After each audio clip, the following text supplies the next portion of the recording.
They said I was a failure, unfit for service. And my own father, he made sure the entire base heard it. But then, they saw my back. They saw the tattoo. And in that frozen silence, the commander looked him dead in the eye and said just 3 words that changed everything. She outranks you.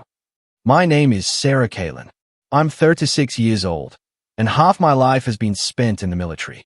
First, a reconnaissance cadet, then a counterintelligence strategist, and later, well, you'll find out. But on that spring morning, April 17th, standing in the middle of boot camp Echo, the sunlight cutting through the air like razor blades, I wasn't any of that. I was nobody, just a nameless recruit, lost in a sea of stiff postures, green uniforms, and the relentless pounding of drills. The dust from my transfer still clung to my boots, and my voice, it still held that unnerving calm that years of classified operations couldn't strip away. And my father, he stood above us all, on the platform, a whistle around his neck and judgment etched onto his face. He scanned the roster. His eyes paused on my name. Then, loud enough for the very ground to shake, he delivered his verdict. She's just a failure. Unfit for service. Those words hit me cleaner than any blade. A ripple of nervous laughter spread through the cadets. They shifted, exchanged uneasy glances. Even the command instructors, hardened as they were, didn't blink. They'd seen hazing before, but never like this. I didn't flinch. I didn't correct him. I didn't need to, because I wasn't there for redemption. I was there for the truth. Later that afternoon, during the final assessment, they paired us off for combat simulation. My opponent was Fisa, a lean, fast-talking cadet from North Dakota, with an ego bigger than his home state. He came at me in a blur of elbows and knees, more aggression than actual skill. I let him think he had the upper hand, let him tire himself out, until I didn't. In the last 15 seconds, I pivoted, dropped low, and took him down. It was a maneuver banned from basic training, too dangerous, too efficient. But it was perfectly legal in the shadows I'd lived in. He hit the mat with a thud, and that's when it happened. As he fell, his grip snagged the collar of my shirt, yanking it sideways. A collective gasp broke the silence, because there, inked across my spine, was a tattoo. An insignia long thought to be ceremonial, long retired, the mark of Unit Kepler 9. Not many knew what it meant, but Commander Holston did. He was passing behind the crowd, clipboard in hand, expecting nothing but the usual grit and grime. Then he saw the mark. He froze. His eyes, usually so sharp and distant, locked onto mine. He took a single step forward, slowly lowered the clipboard, and then removed his cap. "We salute her," he said, his voice cracking just slightly. Every boot snapped to silence. Even the wind seemed to pause. My father, who had stood so tall and proud that morning, suddenly looked like he was sinking into the earth. Commander Holston stepped up to the platform beside him. "She outranks you," he stated, his voice calm, flat, and utterly final. No one moved. No one dared to breathe. And that was the first moment they began to wonder, who exactly was I? But for me, it wasn't a moment of pride. It was a moment of profound exposure.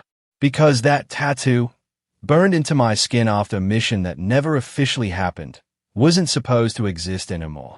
Not since the day Kepler 9 was disbanded, dishonored, and wiped clean from the records. And yet there it was, still black, still defiant, still unmistakably mine. They saw the tattoo. They saw Lieutenant General Foster freeze, remove his cap, and salute me in front of the entire base. But what they didn't see was everything that led up to that moment. They didn't see the decades of disdain in my father's eyes. It was never just disapproval. It was something deeper, something personal. My very existence, my choice to save, it reminded him of something he desperately tried to bury. And he hated that I kept digging. They didn't know about Black Line 6. The off-the-books task unit, formed in 2012, used for the riskiest covert ops in hostile zones the military would never, ever admit we were in. We were ghosts. We had no names, no records, no medals. We operated with one rule: finish the mission. Survive if you can. They didn't know that in 2017, I was declared dead in a friendly fire incident on the Pakistan border. The official record said I died saving 3 diplomats. What it didn't say was that the explosion that supposedly killed me had been planted by someone on the inside. And it certainly didn't say that my father was stationed just 11 clicks away that day. No one asked why he never came to claim my body. No one wondered why the report was rushed, incomplete, rubber-stamped within 24 hours. No one found it odd that the mission log was accidentally corrupted. But I knew. That mission was supposed to silence me because I'd uncovered what Black Line 6 had truly been repurposed for. It wasn't just covert intel anymore. It had turned into something darker, colder, interrogation without oversight, targeted elimination, disposables. We weren't soldiers anymore. We were tools. And the man who trained me, who taught me everything from infiltration to silent kill strategy, Falco, he died on our final mission because he chose to protect me. His death was ruled combat collateral. His tattoo, the one I now wore, was erased from the records, just like his name. But I never forgot. They thought I disappeared after 2017. They thought I couldn't survive without the system, that the failed daughter had finally vanished. But I'd spent the last 5 years hiding in plain sight. Civilian disguise, shadow archives, quiet visits to survivors' families, rebuilding the truth, one stolen report, one erased file, one recovered memory at a time. And then, I heard the rumors that the old Black Line site had been reactivated, that my father had been assigned as senior instructor at Echo Base, that new recruits were being trained under a doctrine that reeked of the same manipulation, the same systemic rut that killed my unit. I didn't re-enlist to serve. I re-enlisted to expose. So, I entered as a recruit. Not as a decorated ghost, not as the officer I once was, but as a blank name with a clean file, smuggled into the system through a clearance I'd forged myself. I knew he would see me on the roster. I counted on it. I wanted him to underestimate me, to humiliate me, to let his guard down. Because there's something about military men like him. They never see the storm coming when it wears the same last name. Every exercise, every drill, every moment of dismissal, it all brought me closer to the heart of the operation. I was mapping the new version of Black Line from the inside, identifying every name, every face, every silence that echoed the past. So when Foster saluted me, that wasn't the moment that changed everything. That was the warning shot. Because what they still didn't know was this: I hadn't just survived. I hadn't just returned. I had plans. Plans to dismantle every twisted remnant of the program that stole my team, erased my mentor, and buried me in a file marked honorably deceased. This wasn't revenge.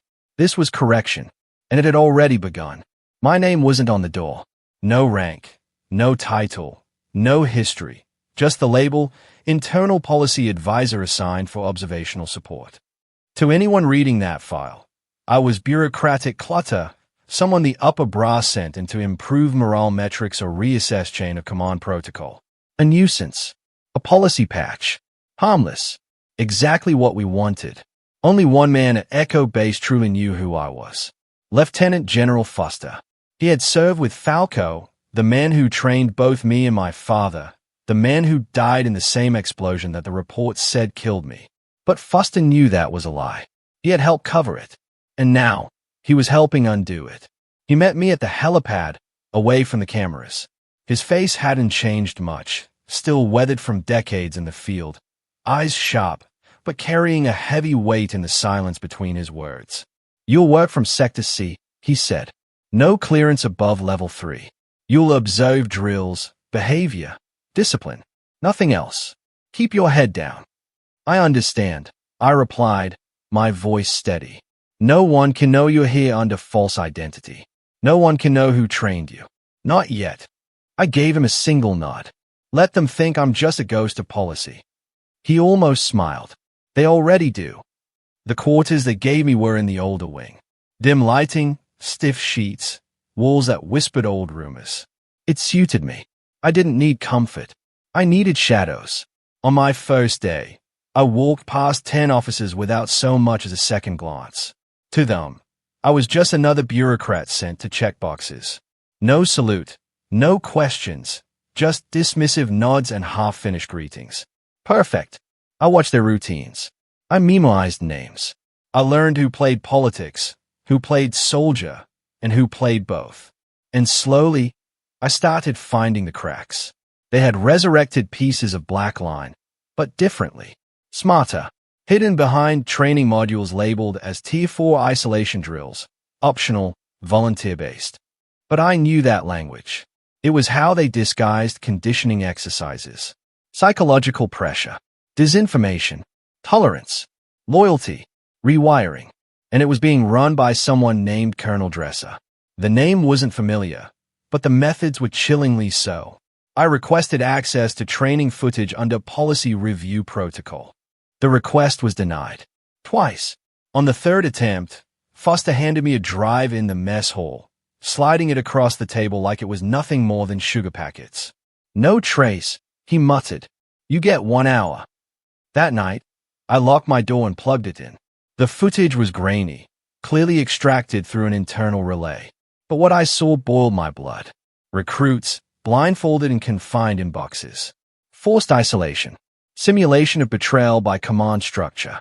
One of them broke into tears, begging to be reassigned.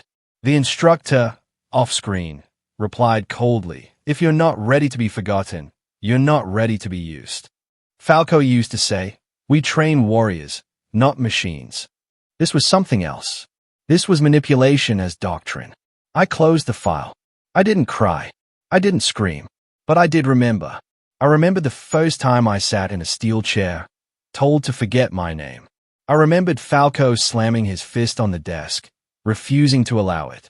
I remembered the difference between training for duty and training for disposal. Someone had blurred that line, and I was going to expose them. By the way, if you're still with me and finding yourself caught up in this story, make sure to hit that subscribe button. You won't want to miss what else is coming. The next morning, I filed a benign policy suggestion, review inter-unit transfer wait times for long-term trainees. It was a cover, a subtle way to reach those recruits quietly, to learn their real stories. Within hours, I receive an anonymous message slipped under my door. Policy won't save them, and it won't save you either. They knew I was watching. Good, because I was just getting started. I saw my father again for the first time in 12 years. He didn't flinch, didn't pause, didn't even look me in the eyes. Just a quick glance, the kind you'd give a malfunctioning printer, followed by a sentence laced with razor-blade indifference. Paper pushers don't last long out here. Don't slow us down. Then he turned to bark orders at a young sergeant, as if I wasn't even there. No recognition, no curiosity, no surprise. But I wasn't surprised either. He'd erased me once before. I still remember the morning I was pulled from Obsidian, just days before the final phase. No warning, no explanation. The file they handed me had one cold line in black ink. Psychologically unfit following combat exposure. It wasn't true. I had passed every evaluation, exceeded every mark. Even Falco himself had said, "She's the best I've trained in a decade, maybe longer." But that was the problem. Falco chose me, not him. And my father couldn't stand it. He was a veteran, a decorated officer, revered by juniors, feared by enemies. A man of steel reputation. But behind closed doors, he was brittle, especially when it came to legacy. Falco once told me, "Your father wants to be on it. You want to be useful. That's why I chose you." He said it like it was simple, but it wasn't. I didn't just inherit his name. I inherited his shadow. Every step I took reminded him of what he hadn't become. And the day Falco said I would lead the new Black Line generation, my father made a decision. He pulled strings. He falsified reports. He used his rank, his influence, his bitterness. And he cut me. That was the first time he crossed me out. And now, 12 years later, he was about to do it again. But something had changed. This time, I wasn't the one fighting for a place. I had already been chosen by the only commander who mattered. And more than that, I wasn't here to earn approval. I was here to dismantle the lie. I watched him from a distance that day, as he strutted across the field with his clipboard and his ego. The soldiers stood straighter in his presence. He liked that. He lived for it. But I knew him too well. Every sharp order was compensation. Every harsh criticism was projection. Every time he called a soldier weak, he was trying to bury the image of Falco choosing someone else. I followed protocol, observed quietly, made my notes. Then came the afternoon simulation, what they called lost protocol, response drill. It was designed to test how a unit functions after losing its leader. But my father rewrote the script. Instead of focusing on team cohesion, he berated a young lieutenant for hesitating during a decision window. He shouted in front of everyone, tore the man's file in half, and told him he'd never wear command stripes again. All part of the lesson, he said. It wasn't. It was personal. It always was. Later, I filed a silent report. I flagged the behavior, not the man. I didn't want him removed. Not yet. I wanted him visible. I wanted others to start seeing what I had seen all along. That his leadership was performance. That his legacy was paper. That he led by erasing others. That he had cut me out once, and in doing so, had cut his own future short. Because now I was the one with the pen. And this time, he wouldn't survive the edit. They put me in Bravo unit.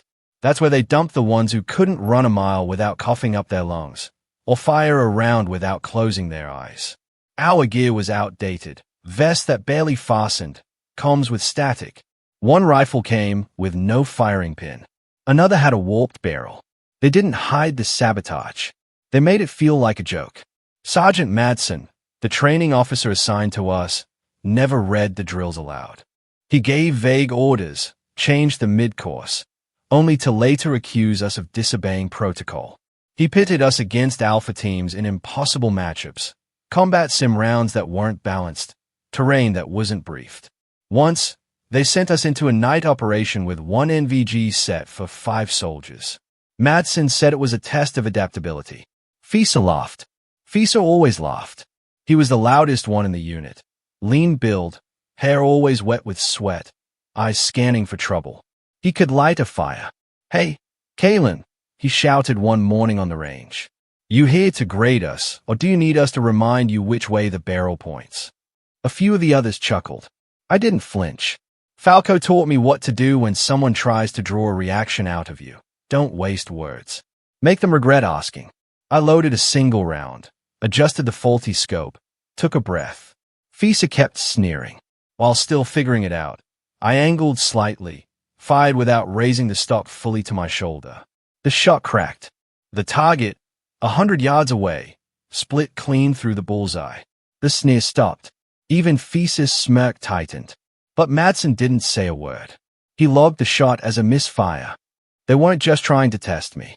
They were trying to erase me again. The subtle hostility wasn't just from Fisa. It came from the instructors, the evaluation officers, the logistics staff. My paperwork always arrived late. My ammo supply got miscounted every other week. Someone swapped my boots once with a smaller size. It was the kind of sabotage you couldn't report without sounding paranoid. But it was real. Death by 1,000 cuts. And still, I said nothing. Because I'd learned that the best way to expose a system isn't to yell about it. It's to survive it long enough for it to reveal itself. And something bigger was happening beneath the surface. During chow, I noticed soldiers swapping coded notes, names scribbled into trays of mashed potatoes, strange formations and sugar packets on tables. At night, someone kept slipping out of barracks without triggering the hallway sensors. Someone was running a side-op unauthorized, carefully hidden, and the name that kept surfacing, always whispered, never written, was Falco. They thought I didn't notice. They thought I wasn't built to see the angles. But I wasn't there to make friends. I was there to find what they buried. And the only way to dig it up was to let them think I didn't know how to hold a shovel. That's what Falco meant when he said, "Sometimes silence is your sharpest weapon." So I stayed quiet, took the hits, let them sabotage every test. Let Fisa flap his gums. Let Madsen keep skewing the drills. And when the moment came, when they'd give me live rounds and a blank map, I'd show them just how deeply I remembered every single lesson Falco etched into my bones. But first, I had to endure their noise. Because that's what a ghost does before it returns. It watches. There was a knock at my door. 2 short, 1 long. It was the signal that the logistics reports had arrived. I opened it to find a junior aide holding a folder marked Level 5 clearance, internal candidate assignment. Wrong delivery, he mumbled. Meant for internal transfer, but it had your name on the list, so I thought. He trailed off. I took the folder anyway. Inside were documents regarding a new advanced training cohort, classified, off-site, autonomous, a revival of the same doctrine that once defined Black Line 6. And there it was, my name, Sarah Kalin, nominated for selection, evaluated, approved. But stapled to the back was a note, handwritten, ink pressed hard enough to dent the paper, denied. Psychologically unfit. Return to sender. Signed, Colonel D. Kalin. My father. It hit me like a slow, cold wave. So, this was the second time. The first had been back when Falco created the final shortlist for Project Obsidian. I'd made the top 3. Somehow my name never appeared on the selection board. No one told me why. Later, I found out Falco had approved me, but Command overruled. Someone higher had filed an intervention, citing emotional volatility post-deployment. I had spent years believing it was because I broke. That maybe they were right. That maybe I had imagined what Falco saw in me. But now, I held the truth in my hands. Twice now. 2 different versions of me. One at 25, one at 33, silenced by the same man. Fee's voice startled me. You weren't supposed to get that. I turned. He was standing in the hallway, arms crossed, eyes sharper than usual. How long have you been there? Long enough, he said, no grin this time. You're not just some observer, are you? I didn't answer. He didn't push. Just nodded slightly and walked away. From that day, his eyes followed me differently. Less mockery, more calculation. He stopped interrupting me during drills. He passed intel faster during tactical sims. Not friendly, but aligned.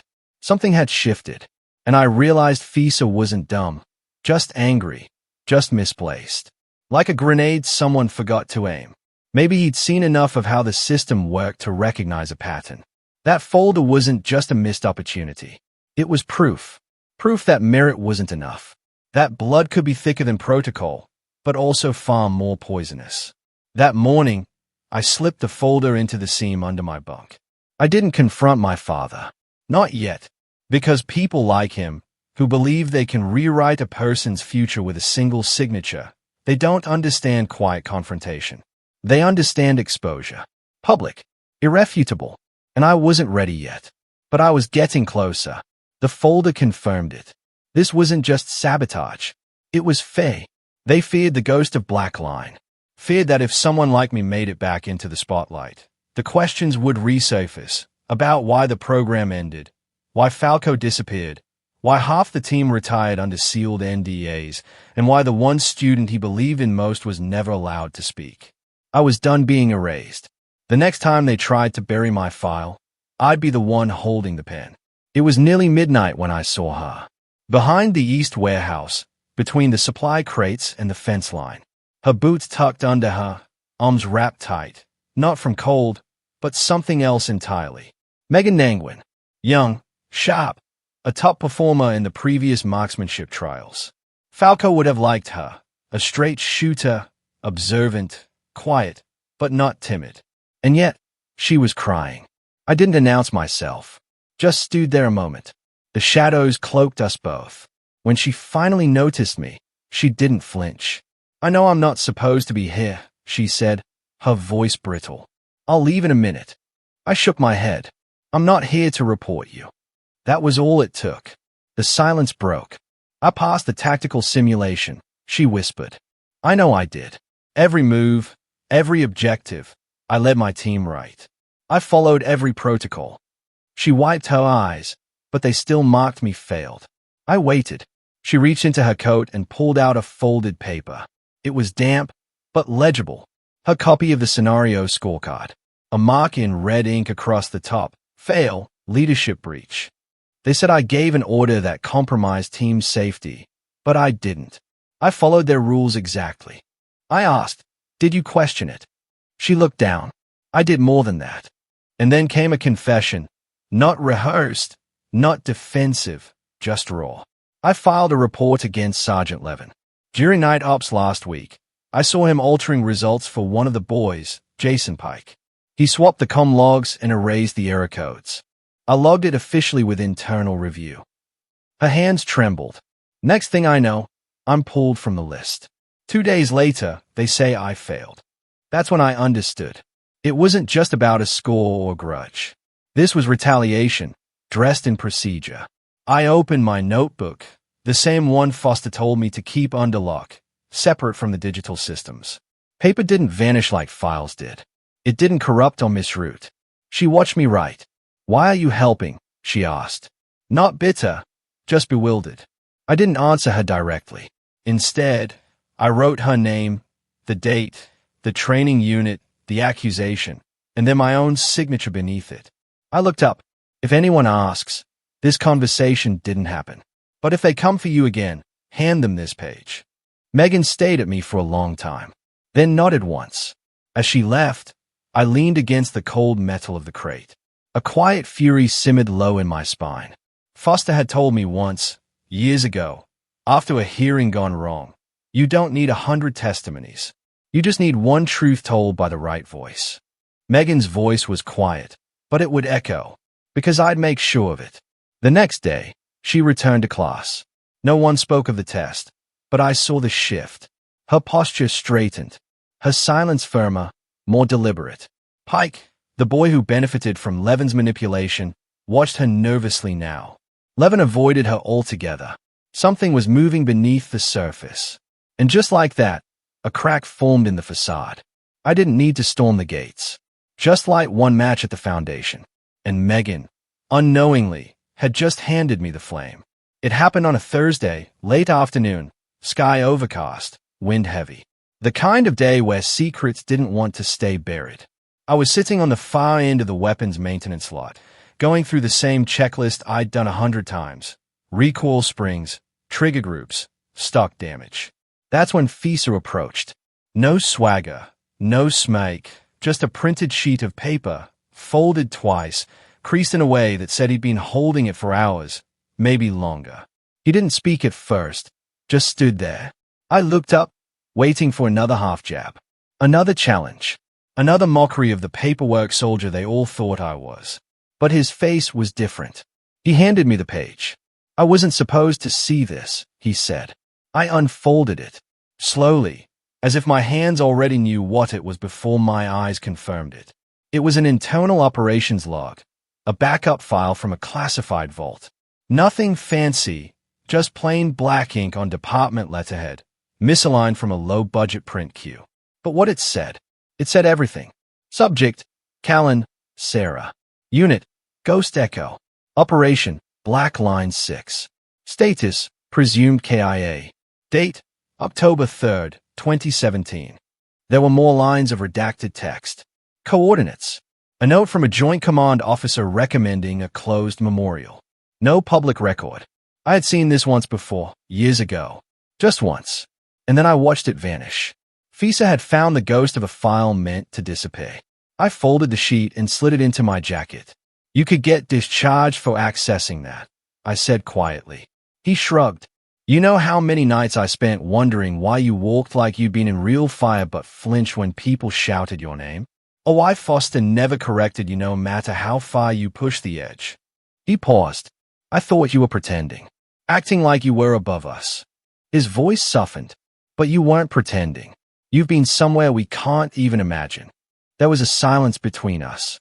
Then he added, "You're not just an observer. You're the only one in this damn place who already passed the test they're trying to fail us on." I didn't respond right away.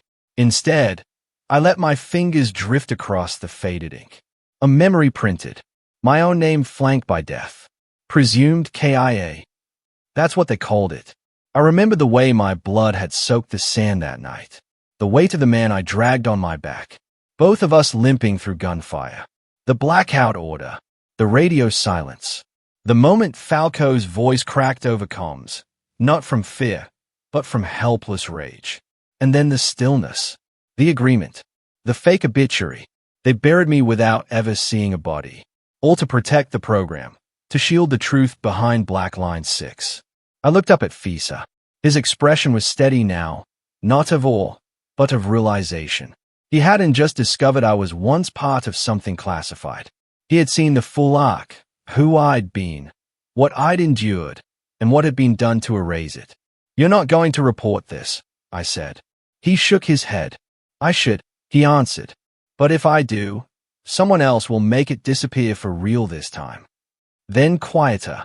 "You've survived too much to vanish again." He turned to leave, but stopped after a few steps. "I don't think you came here just to observe us," he said. "You're here to finish something." I met his eyes. "I'm here," I said, "because someone crossed a line years ago. And this place, this base, is where it began." That night, I didn't sleep. I reviewed the file, line by line, committing every phrase to memory. Fisa's action had changed everything. He wasn't just another trainee anymore. He was now a liability, or an ally. Maybe both. Either way, we were no longer strangers on opposite sides of the classroom. We were survivors of a truth too sharp to forget. And by handing me that file, he hadn't just crossed the line. He'd chosen to stand on the other side of it, with me. I didn't sleep that night. The printout Fisa gave me sat on the desk in my quarters, lit by the flicker of a dying lamp. My name, my death, the file I was never meant to see again. Falco once told me there are two kinds of truth, the kind that frees you, and the kind that binds the people who tried to erase it. This one did both. At 0400 hours, I slid the document into a standard brown folder. Wrote nothing on the tab. No annotations, no markings, just the original paper, still warm from being in my hands too long. I walked to the administrative wing in silence. The lights were dim. The hallway smelled of floor wax and old paper. I didn't knock when I opened the door to my father's office. He wasn't there. That part one expected. I placed the folder at the center of his desk. Then I pulled a pen from my jacket and scribbled one sentence on a torn page from my field log. This time, "Do you want to sign it yourself?" I placed the note on top of the folder, angled so it would be the first thing he saw. And I left. No confrontation, no warning. Just the truth returned to the man who tried to bury it. The next morning, I reported for the usual observational run-through on live terrain maneuvers. Nothing had changed on the surface. Same cold glances, same clipped instructions. But when my father entered the command tent, he didn't look at me. He looked through me, like I was a mirror he didn't want to face. There was something trembling beneath his skin. Not fear, not regret. Something deeper, older. The weight of a man who had been caught looking into the eyes of the past and realizing it never stopped watching. That evening, I returned to my quarters and found nothing unusual. No response, no message. It was 2 days before I heard anything. Foster called me in. He didn't sit, didn't smile. He said he read it. I nodded. He didn't deny it, Foster continued, but he hasn't admitted anything either. His stalling. I stared at the wall behind him, at the framed photo of the original Obsidian team. Falco stood dead center. My father, 2 steps behind him. And me, absent. Always absent. "I'm not here to make him confess," I said. "I'm here to see if he'll finally finish the lie he started." Foster crossed his arms. "You know he won't." "Maybe not," I replied. "But now he has to wake up every day and choose silence. That's different than hiding behind it." On the 5th day, during a closed debrief session with the training staff, my father walked in unannounced. He held the folder in his hand. The same folder, the note still tucked under the flap. He looked around the room, then placed it on the central table. He didn't say anything, just left it there, then walked out. The room went quiet. One of the junior instructors reached for the folder. Foster stopped him. "Not yours to open," he said.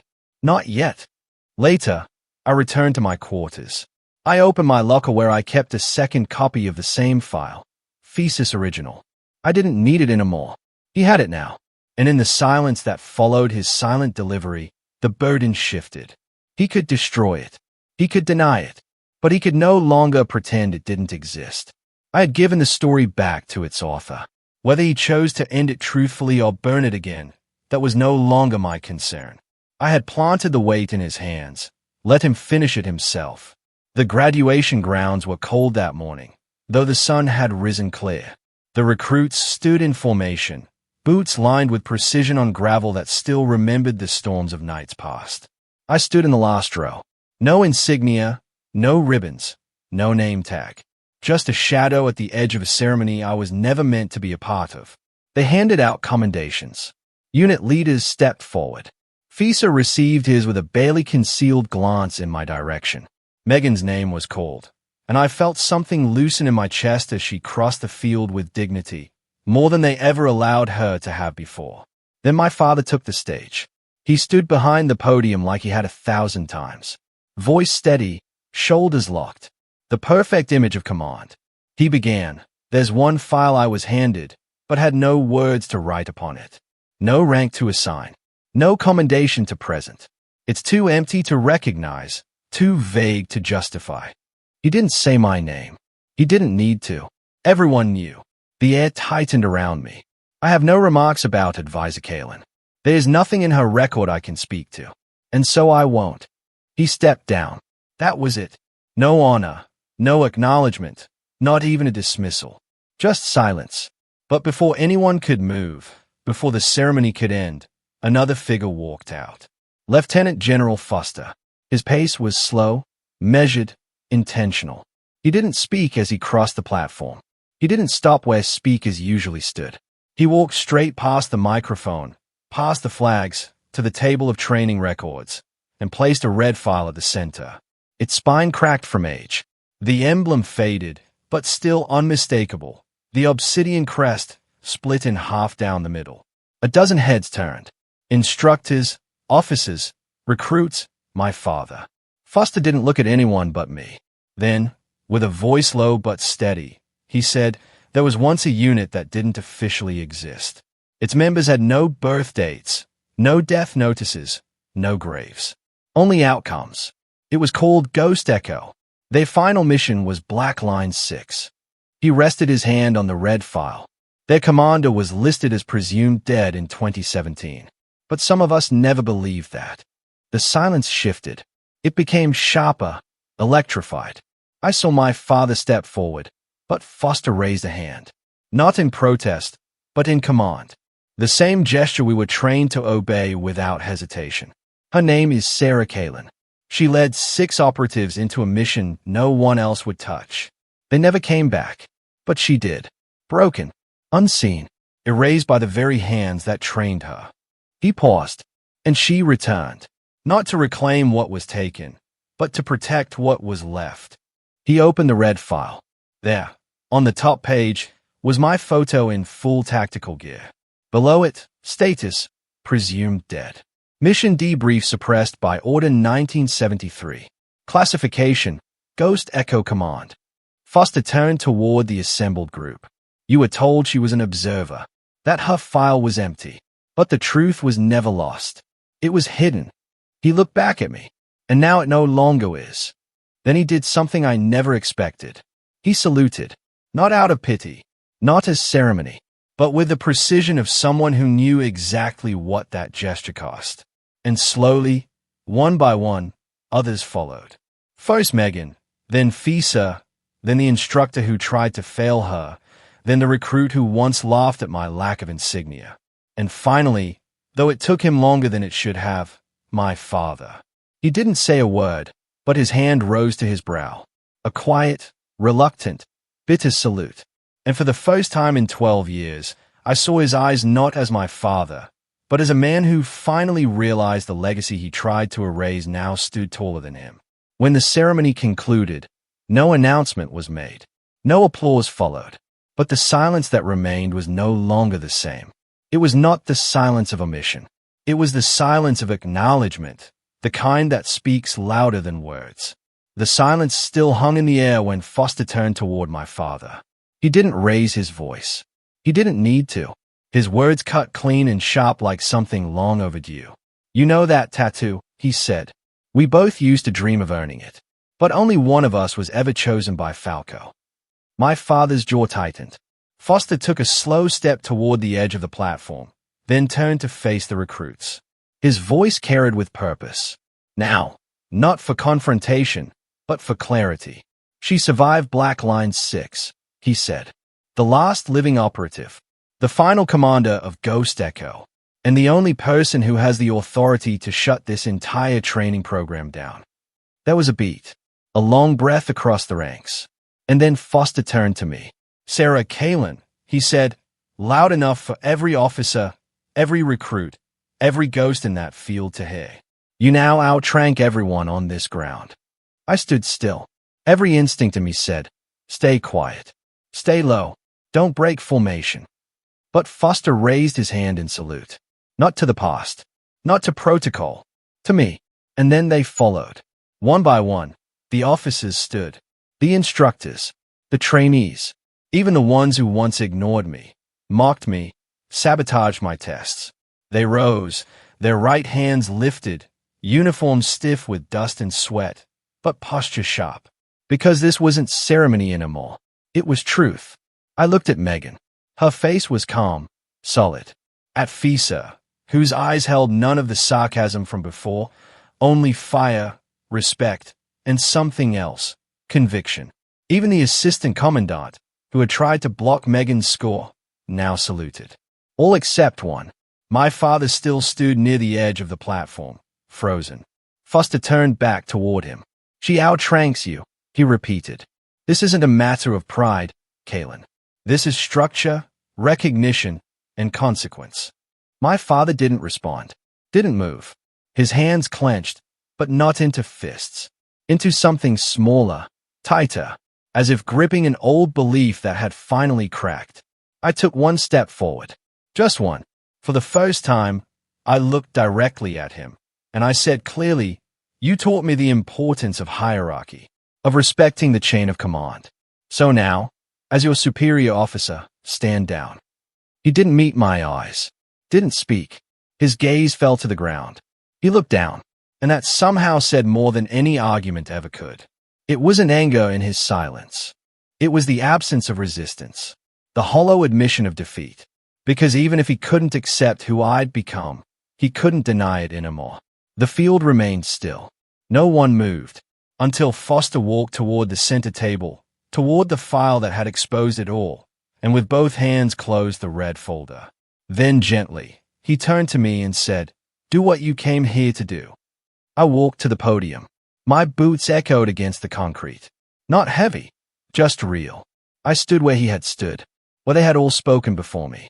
And for the first time, I spoke not as a shadow, not as a forgotten advisor, but as the final bearer of Falco's legacy.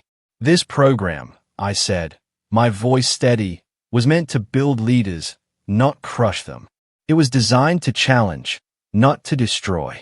And those who turned it into a battlefield of favoritism, sabotage, and fear will no longer define its name.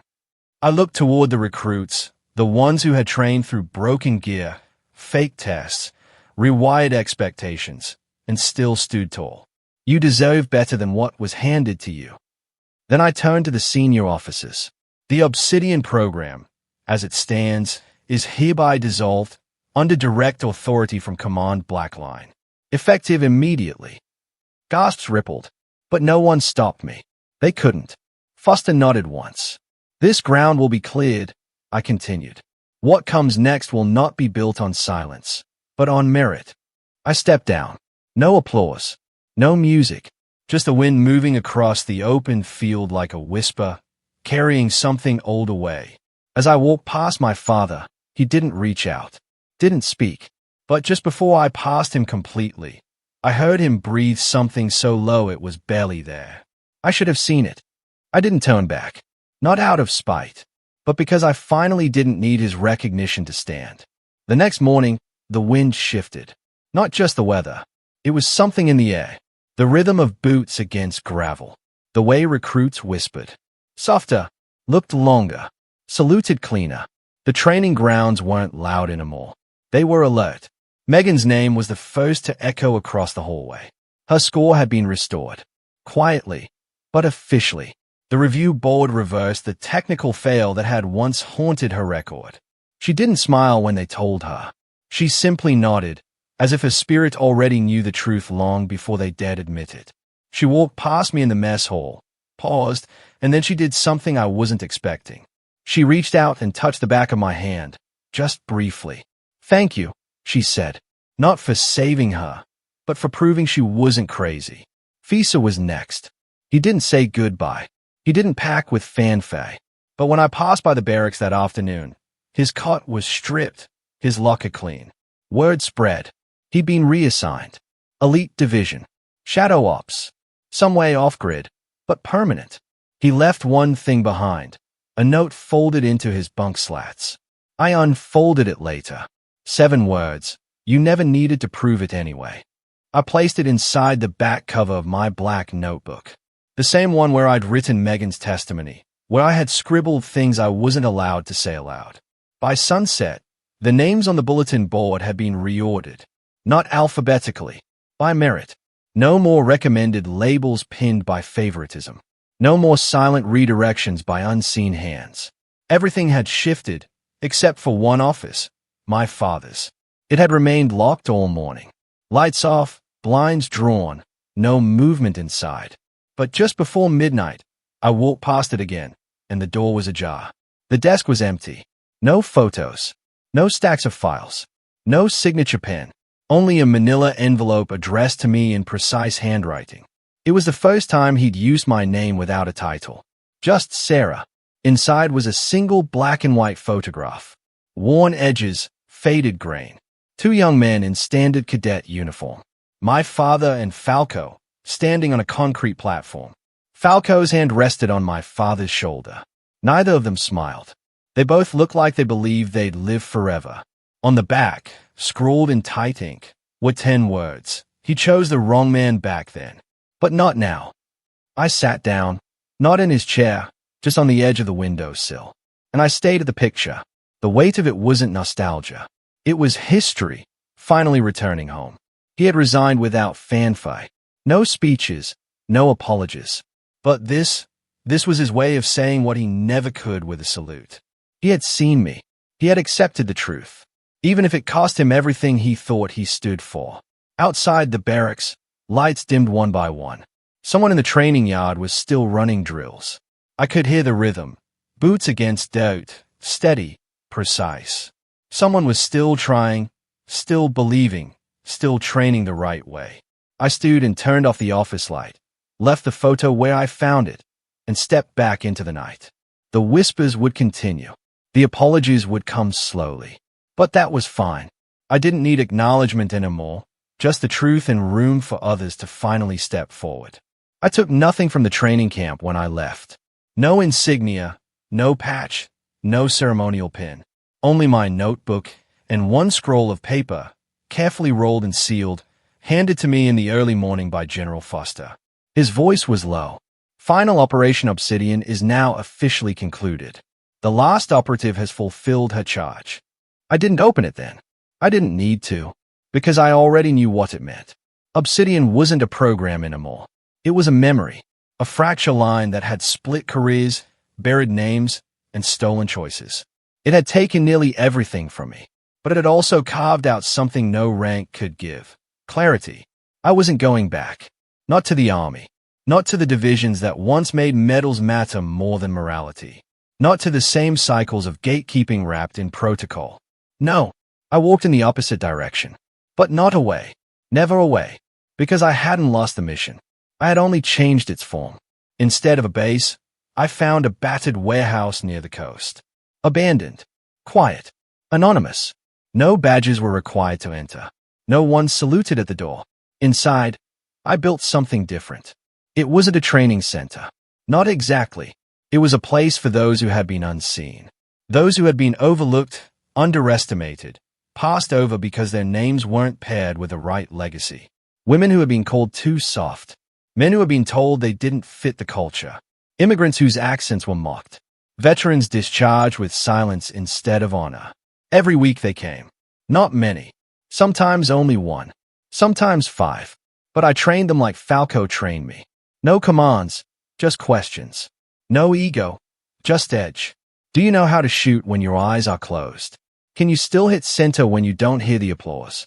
Will you run into fire when no one sees you do it? Most of them didn't understand the first few sessions. That was fine. Eventually, they did. And then they taught others.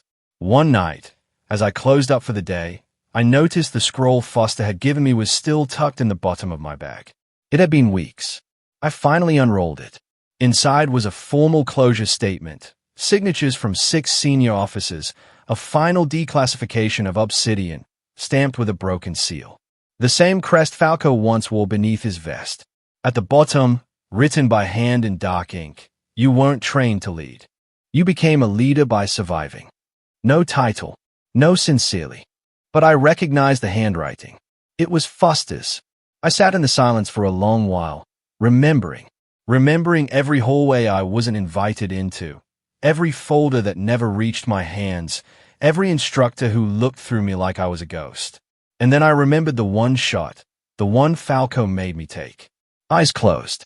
No command, no audience, just the target. I folded the scroll carefully, not out of reverence, but out of respect. Then I placed it at the very back of my notebook, behind everything else. Behind Megan's words. Behind Thesis letter. Behind the name that once marked me presumed dead. And I wrote one last entry. The end of Obsidian is not the end of those it shaped. That night, I stepped outside the training hall. There was no flag above the door. No anthem played. Only wind and the slow sound of footsteps. Someone new, arriving early, probably nervous. I smiled, because I knew exactly where to begin. And I knew they'd never have to ask for permission to be seen. I didn't tell this story because I wanted to be saluted. I told it because I know what it's like to be erased. To watch your name disappear from a list. To be passed over in silence. To have your truth buried deeper than your failure. And if you're listening to this, if you've ever been told, you're not enough, not ready, not worthy, I want you to know something very simple and very true. You're not alone. I was crossed off by those who were supposed to protect me. I was doubted by those who said they knew me. But I never crossed off my own name. And that's what mattered. Because sometimes recognition doesn't come as applause. It comes as stillness. It comes as the moment when someone who once looked past you finally looks up and sees you. The real you. Not the one in uniform. Not the one in shadow. Not the one they imagined. But the one who stayed. The one who endured. The one who rose. That's the you I speak to today. This isn't a message for soldiers. It's not a message for those with medals or ranks. It's a message for anyone who's ever had to stand up without being asked. For anyone who's ever had to prove they belonged in a place that never welcomed them. For anyone who walked through fire quietly and came out holding not a trophy, but the truth. You are not broken. You are not invisible. And your silence is not your failure. It is your record. Your quiet record of every time you did the right thing when no one noticed. Of every time you spoke up and were ignored. Of every time you stayed when walking away would have been easier. You don't need their signature. You don't need their permission. Because the only document that matters is the one you write every day in your actions, your choices, your refusal to vanish. So if you ever wonder who you are the one who stayed. You are the one who still shows up. You are the one who was meant to be here even if no one invited you. That is your clearance. That is your legacy. And maybe that is your command. Before we say goodbye, I want to ask something simple. Where are you watching from? Is it a quiet morning, your coffee warm in your hands? Or is it late? One of those nights when stories like this feel like company. Wherever you are, I see you. I may never know your name, but I know your story because you've lived it. And if this story touched you, if it stirred something forgotten or reminded you of who you've always been, I hope you'll consider joining us. Not just to hear more stories like mine, but to be part of something softer, something braver, a community that still believes in the quiet ones, the steady ones, the ones who don't shout but still show up. Subscribe if you'd like to stay, or simply leave a comment. Tell us where you are. We read every single one, because behind every story is someone like you. And in case no one told you lately, you're not too late. You're not too far behind. And you're not forgotten. You are still here, and that is everything. Thank you for your time. Thank you for your heart. Carry this story with you. And when the day comes that someone tries to erase you again, write your name back in ink, in stillness, in truth, because you never needed permission, only a reminder. We'll see you in the next story. Until then, walk on.